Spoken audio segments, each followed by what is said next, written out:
Hey, what's up? This is Ricardo at Parts People, and in this video, we'll outline the steps for completing a part replacement on your Dell PC.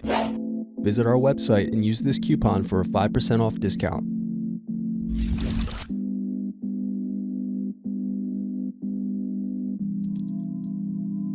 First, remove screws from bottom base and underneath the badge door.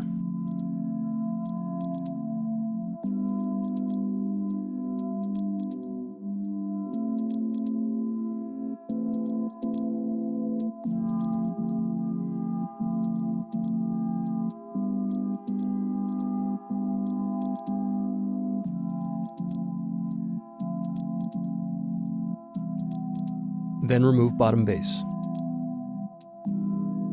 Unplug battery cable. Then unscrew and remove battery.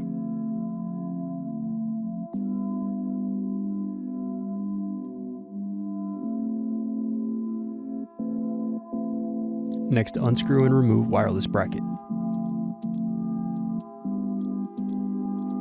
Then unplug antenna cables and remove wireless card. Thanks for watching. Don't forget to like and subscribe if you enjoyed this video. And if you need more, check out this playlist to watch other tutorials for your laptop. You can also click here to find parts for your laptop at partspeople.com.